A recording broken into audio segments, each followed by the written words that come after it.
Much of what we learn about science, nature, and the environment happens outside of school and beyond the walls of museums, zoos, and nature centers.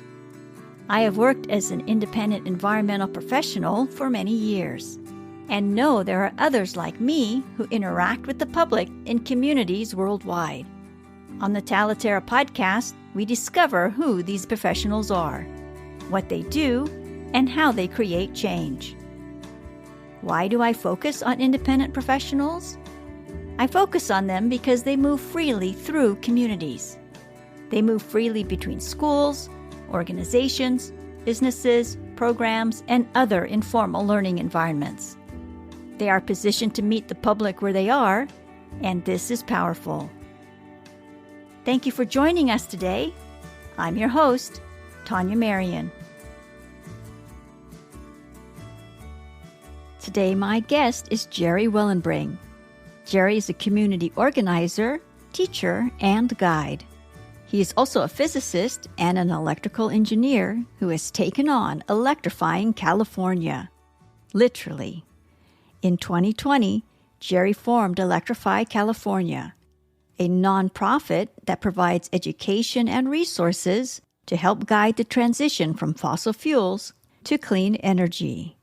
When Jerry and I met, we talked about why he started Electrify California, who he created it for, and how he engages with the public and supports them as they explore what's possible in an all-electric life.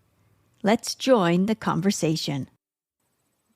Thank you so much for stopping by to talk about your work helping homeowners understand alternative forms of energy, the options that are available to them, and helping them work towards those options. You are the founder of Electrify California. Can you tell us how you came to start Electrify California? What was the reason for you starting it? The germ of that started to gel with me about 5 years ago. I was doing a lot of work in the Sierra Club, and by that time, it was becoming clear to scientists all over the world that global warming was rapidly accelerating, and that we really had no choice but to stop burning fossil fuel, which means coal, oil, and gas. And that would mean that we would have to electrify all of our energy. So we'd have to start doing electric transportation, and we'd have to electrify our homes and buildings. And then the utility companies would have to start generating clean energy so they can shut down their natural gas power plants and generate power with solar panels and wind farms and some hydropower and things like that. But I realized that in many cities in California, they have passed ordinances requiring that homes and buildings built in the future have to be all electric. But I realized that with the millions of homes all over Southern California, the biggest challenge was going to be electrifying existing homes. And most homeowners probably aren't aware of the necessity to do that. And these days, they're not probably aware of all the technologies and the financial incentives that are now available for them. So that's when I decided to form a nonprofit corporation to provide this kind of education and assistance to homeowners. Now, you offer consulting services, teaching services, workshop services for free. Everything is for free, and that is really a wonderful option. You mentioned when we spoke earlier that you have some very local projects happening here in Riverside County. For listeners, we are in Riverside County, California. And one of the things that you mentioned is that you received an award to help homeowners in low-income communities in Riverside County electrify their homes, and that this award came from the Sierra Club? That's right, yes. And that just happened recently. We're going to be setting up panel discussion, group meetings for people to attend. And I live in Menifee, but we're focusing on San Jacinto and Paris at the moment in low-income communities. Now, in your town, there is an energy smart home development, a new home development that is all electrified. There aren't any gas lines running to those homes. Were you involved in the planning or involved in any way with that project? No, that's a special collaboration. It was actually spearheaded by Southern California Edison, the big utility company in this area. And they got together with one of the home builders and a big electric company and the suppliers of all this electric appliances and equipment. And they partnered together, and it's a demonstration project, but it's very real, and it's going to show the possibilities. There is a Southern California Edison substation that's about 15 or 20 miles north of where I live. And that's where they decided to do it. There's a lot of home building going on there anyway. Menifee is one of the fastest growing communities in the whole country. And it's mainly just due to home building. Building this community very close to that substation allows Edison to connect to the local substation there very easily. And then they're going to be, I'm sure, gathering a lot of information about how it goes and how it works. But these are real homes, and these homes are selling, and people are moving in and learning about all electric lives. And so that community serves as an example of what's possible. Yes. Looking forward. But as you said, you work with people who are existing homeowners and who have homes dating back to the 50s and the 40s. And how do you help people navigate the big changes that come with new forms of energy? How do you start the conversation with them? I usually do go back to explaining to them why it's so important to do it. But that's not really, for many homeowners, they have limited income. They're not going to do something simply for maybe global ideological reasons. But these days, there are some very practical reasons why it's a good idea to give up your gas equipment and appliances and electrify. For example, one of the biggest things that we live in an area where during the summertime it's very hot. So everybody's running an air conditioner, but it equally gets quite cold in the wintertime, and you end up burning a lot of natural gas in a gas furnace or blower burner, and the price of natural gas has been going up. So these days, there's a lot of financial incentives to replace your air conditioner with a dual heat pump. An air conditioner is a form of heat pump, but it pumps heat out of your house in the summertime. But a dual heat pump is capable also of reversing and pumping heat into your home during the wintertime. And that saves, you no longer have a natural gas bill to pay. And so that's one of the reasons. Also, a heat pump can actually provide a more uniform form of heating of the home. And you just set your thermostat and it keeps your home at a very even temperature. And so but there are heat pump water heaters available also, so you can give up your gas water heater. And what we're finding, if you decide you want to stop using a gas stove and a gas oven for your cooking, there are induction cooktops. And in my home, we also have an air fryer. And they're all electric, and you can very quickly grill a steak in there or roast a chicken. And once you get used to all electric cooking, it's actually got a lot of advantages.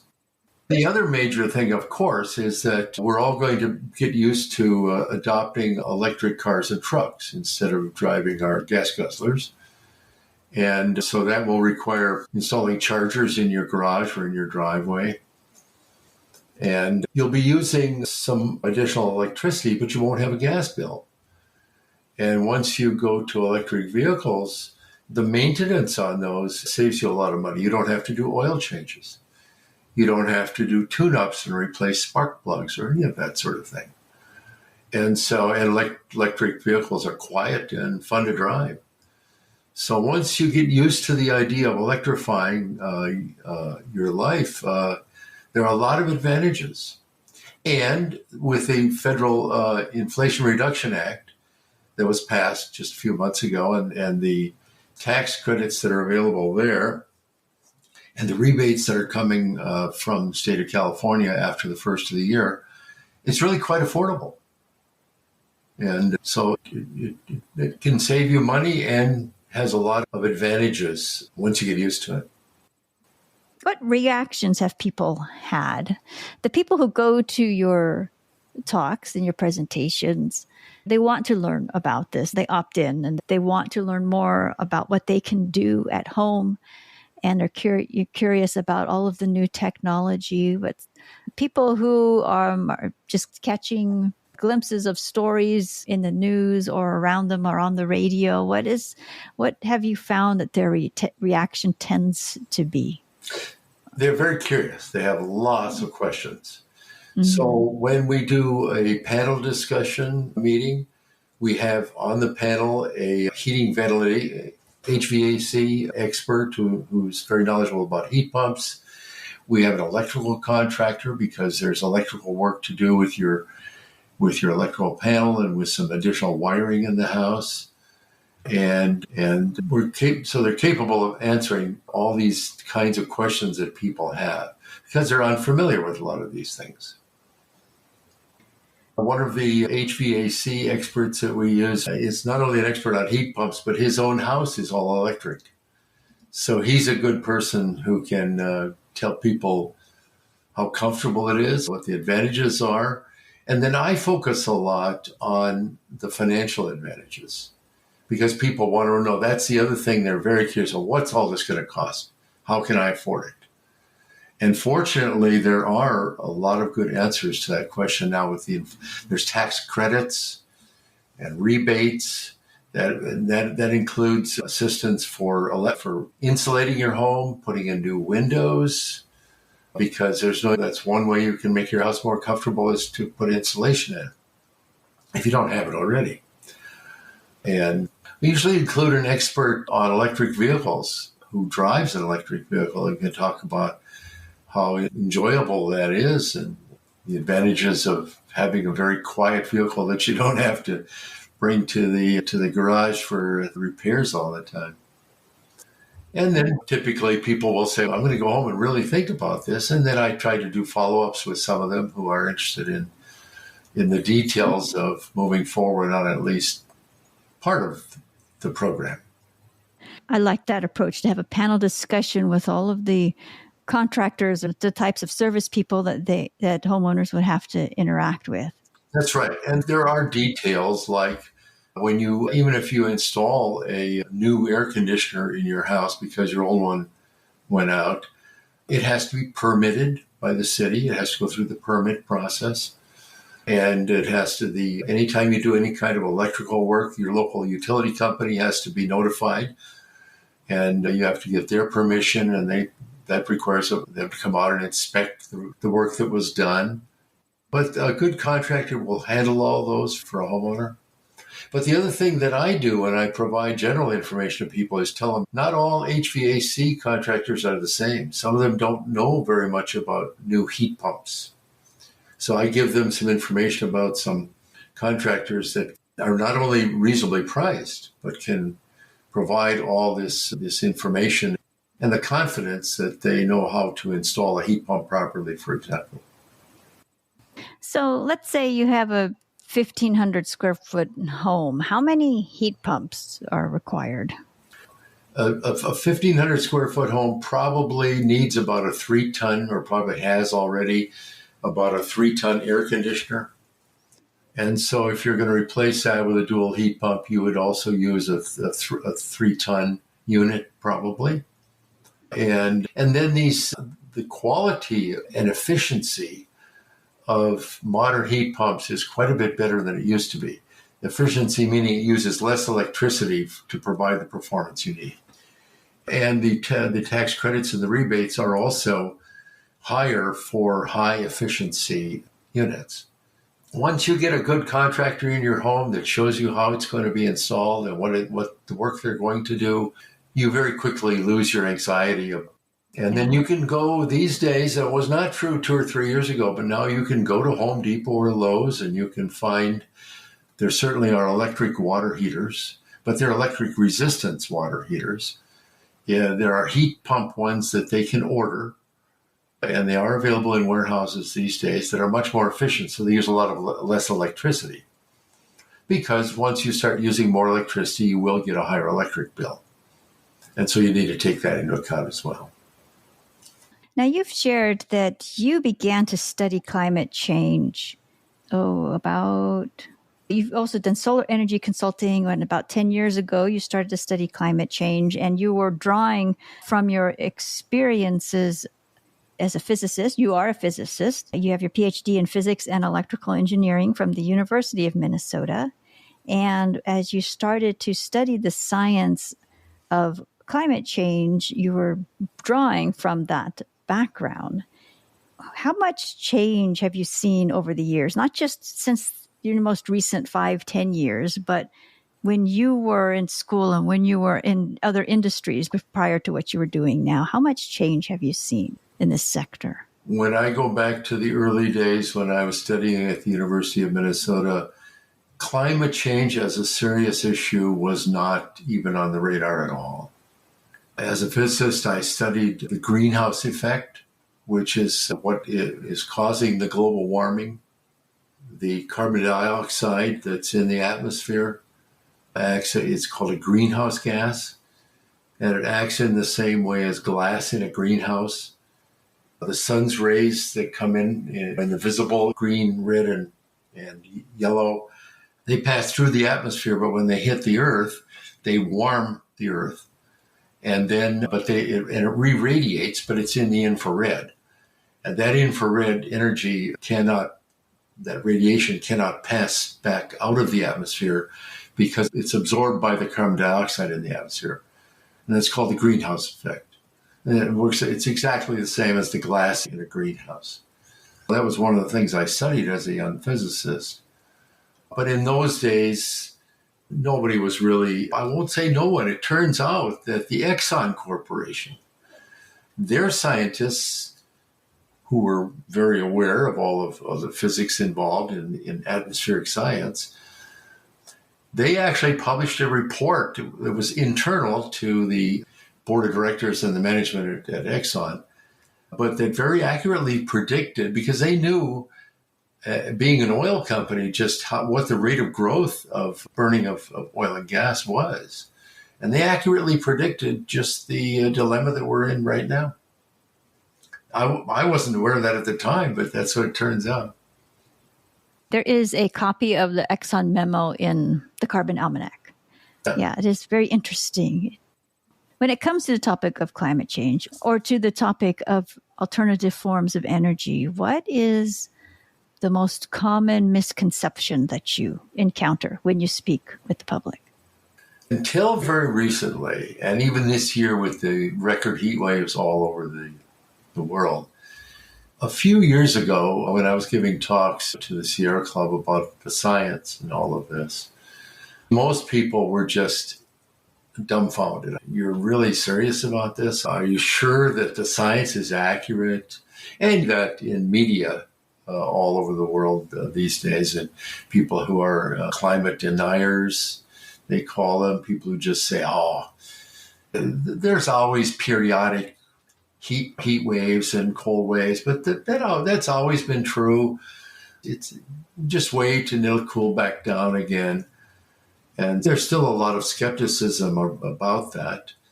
But in the last 3 or 4 years, not nearly as much as there used to be. And this year's going to be probably a record-shattering year for storms and floods and things all over the world. And everything is connected to everything else. And so this goes beyond what we can do for our individual homes, how we move through the world. All these changes also touch every sector. Look at the insurance companies that are leaving California. So there are things like this that are observable all over and all in the news. What I love about what your initiative does, your local independent initiative, is that you empower people. You empower homeowners. You give them information. You make whatever news they may be hearing less scary, and you put them in a position of power instead of just in a position of reacting. I think you make a really excellent point, and that really all the way along, I think, has been part of my goal, because whenever there's a period of great change, we all get scared because we can't tell just what's coming in the future, and it's going to require, a lot of challenge and a lot of adjustment. But my experience with that has been that as soon as you realize you have some of the capabilities and the tools to make those changes, and in this case, as I say, some of the changes are actually quite positive, then it becomes not only less scary, but then you feel better about it and you start thinking, maybe I will make this change. Okay, so let's talk about one of your projects. Electrify California is focusing its efforts in my city, in the city of Riverside, California. Mm-hmm. And what are you doing in town? Can you share what your initiative looks like here and the types of things that you are doing here? I'm doing the same kind of thing in the city of Riverside that with the Sierra Club we're doing in some of these communities farther south. I'm working through a city councilwoman, and I have target communities. The focus is on low-income communities, which is what my nonprofit charitable organization is about. And I find that working through a city council person who knows the neighborhoods and can identify for me some of the key activists to work with who can promote things within their community. Sometimes I work through pastors of churches and set up, again, meetings where I can give talks.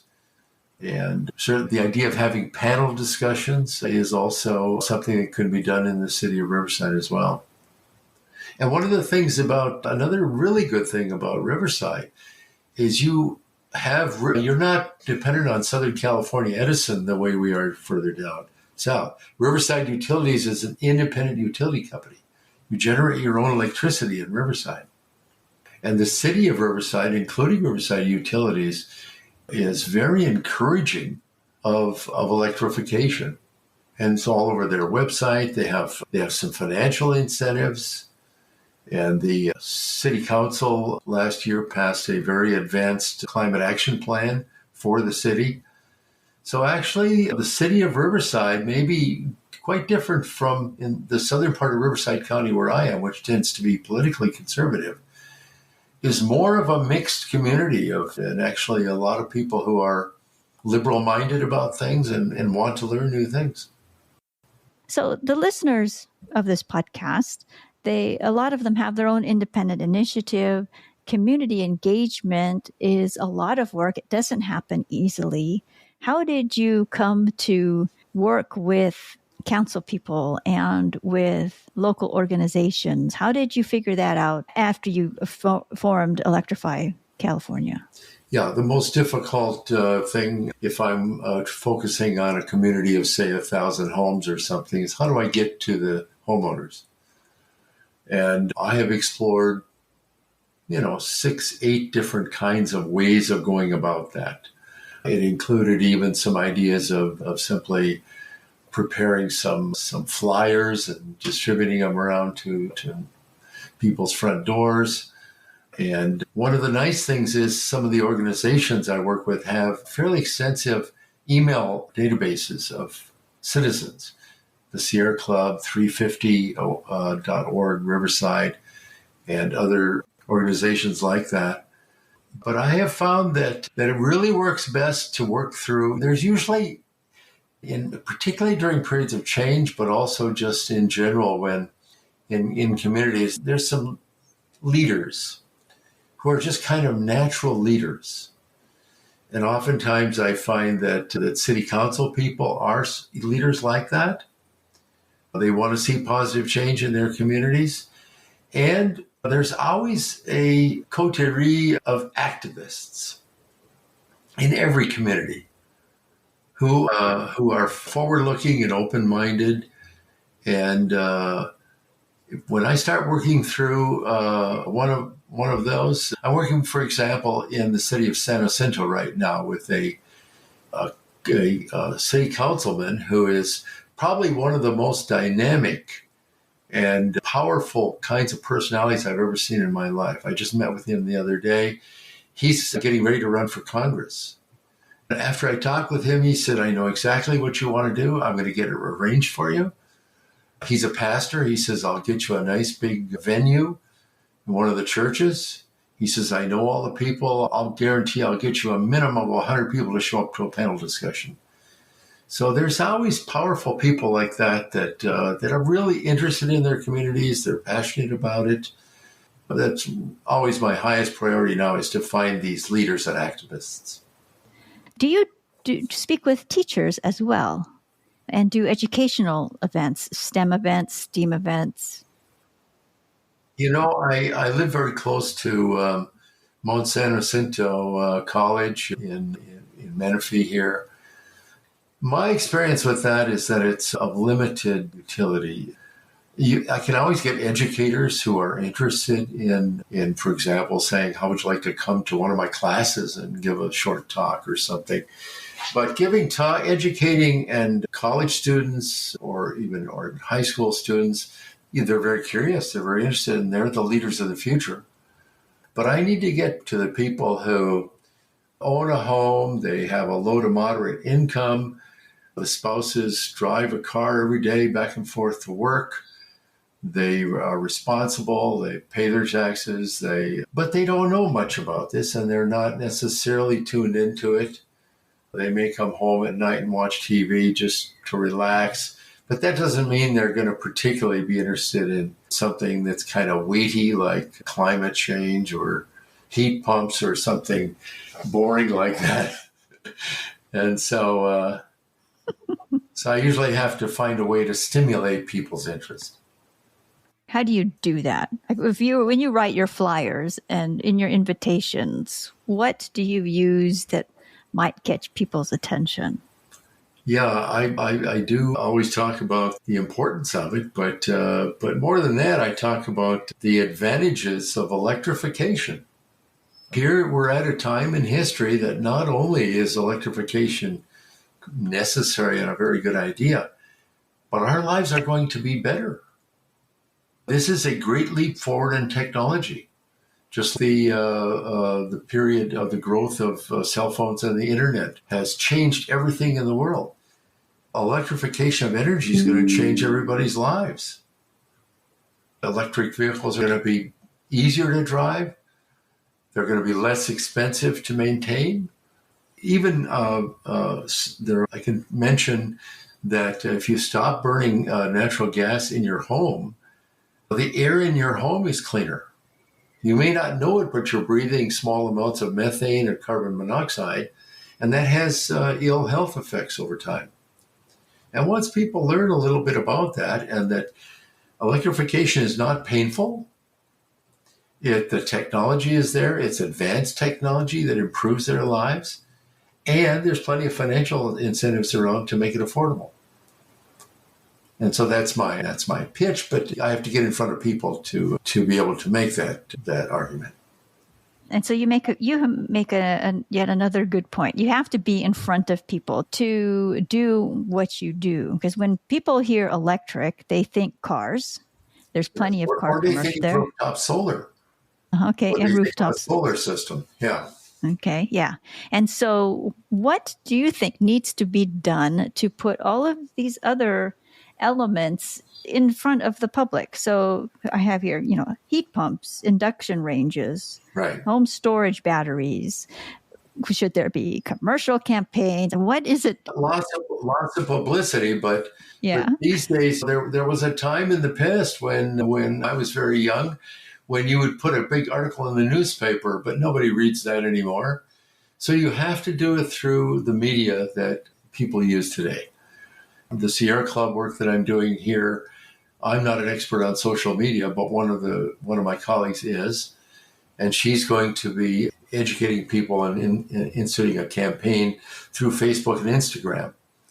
And she's quite knowledgeable about it. She says for older people, Facebook. For younger people, they use Instagram a lot. But it has to be electronic media, and it has to be, when I go to exercise at the fitness center, there's lots and lots of young people that exercise a lot every day. And most of the time that when they spend an hour in the fitness center, half the time they're looking at their cell phone. They're not really exercising. Everybody's got a cell phone. Everybody's familiar with social media. And hopefully they're going to watch this podcast. Yeah. And it has to be promoted. And if I can get through any other kind of media, it'd be nice to even get on TV at some point, and because people do watch that stuff. But everything has to be through electronic media that gets to what people are doing today. So you spent your career as a physicist. You've spent many years studying climate science. You've done the very generous act of starting Electrify California to have conversations with existing homeowners, to going out into communities to have in-person presentations, do webinars. You're working with the Sierra Club. You are doing a lot to start these conversations. And you're starting locally, which I love, because now they can only spread with what you're doing. So what does success look like for you? If you could look into the future and see what Electrify California has done for definitely the conversation throughout the state, the conversation outside of the state, and the conversation here locally, what does success look like to you? With a name like Electrify California, I really have never contemplated doing anything outside the state of California. There's enough going on really all over the world. I don't need to educate people in any other place.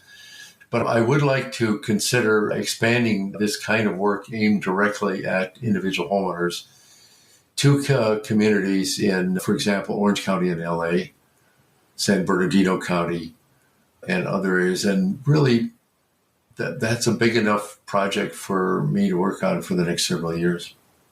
And word of that can spread, possibly, to other things going on in other states. Absolutely. To me, it feels like a model for community engagement. Yes. And a fresh, different type of very transparent and grounded conversation about alternative forms of energy. Again, I love that you have on your panel all the people that homeowners will have to talk about. You're not just handing out brochures and flyers. Right. When you go on the internet, I do a lot of internet research all the time. I'm always looking at internet news. And when I look at all of the stuff that's around there about climate change, and right now, heat waves are of course, all over the world. Everybody's got them. They're really talking about it, and floods and storms and things. I find that almost all of the stuff that's out there for people to look at while they're exercising at the fitness center and looking at their cell phone is high-level stuff. Looking at political changes coming in the future and how different nations are working on it differently. Sometimes there's a lot of interesting stuff about new technologies. Maybe there'll be a whole new way of generating electricity using seawater and some scheme that somebody has in the lab. And it's all interesting. But what I don't see very much of is the practical aspects of it. We've got the technology we need right now. We don't need to invent a lot of new technology. We just need to implement it. It's the same thing that probably a lot of entrepreneurs faced in the early days of the development in our modern civilization of a lot of new technologies. Not everybody was ready to drive a car when Henry Ford was doing some interesting work in Detroit. And incidentally, people don't necessarily realize this, he really wanted to build electric cars. But the battery technology that he needed just wasn't good enough at that time. So he ended up having to develop an internal combustion engine. And then if you look at the inventors of today's electrical grid, Thomas Edison, famous for the light bulb, and Nikola Tesla, famous for his work at Westinghouse. And he was really the first one to come up with the idea of having transformers and alternating current electricity. He really single-handedly built the whole architecture in his mind about today's electrical grid. That was not easy, and it was not easy for people to accept that. A lot of people laughed about it. Oh, yeah, right, electricity, give me a break.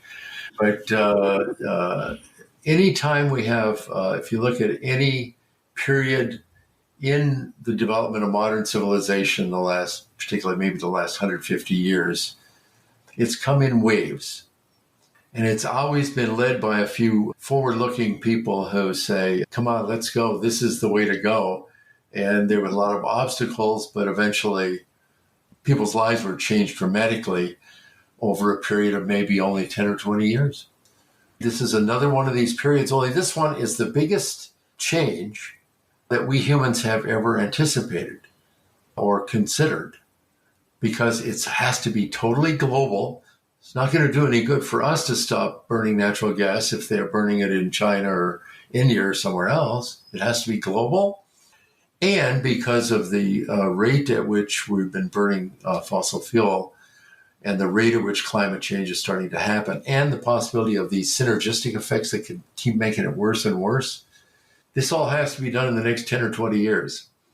So 9 billion people have to change their minds and start doing something radically different in the next 10 or 20 years to prevent large numbers of people from dying from heat stroke. And one of the things I used to do in the Sierra Club when I gave talks was to point out that something like heat waves and storms are pretty obvious. But one of the biggest concerns I've had is the ecological changes that are happening in the ocean. A lot of fish species are dwindling in number. And you know how many people in the Pacific Ocean area depend on fish every day for their survival? Insect species, invasive insect species are starting to move north into the United States and up toward Canada, which is affecting food production in a lot of areas. So this is very serious, and it has to be global, and it's the biggest challenge we've all faced. But the thing to always remember that I tell people when I give talks, we have the technology we need to solve the problem. Fear not. We humans have the capability to do all of this.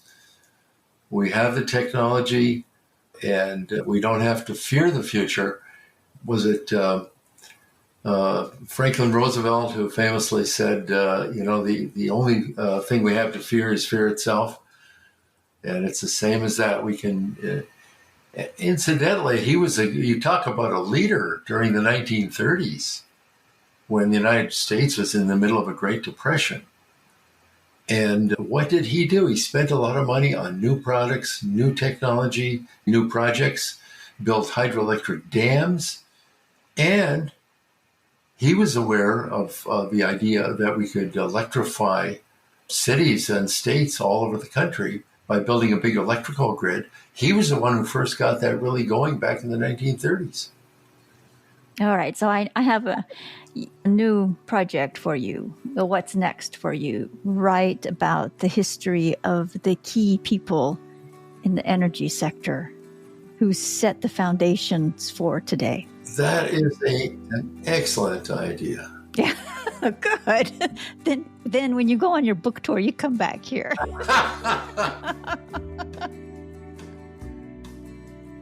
To learn more about Electrify California, the Inflation Reduction Act, California climate rebates, the Exxon memo, the microgrid community in Southern California, and the Carbon Almanac, visit the show notes for this episode at talaterra.com. Thank you for joining us today. See you next time.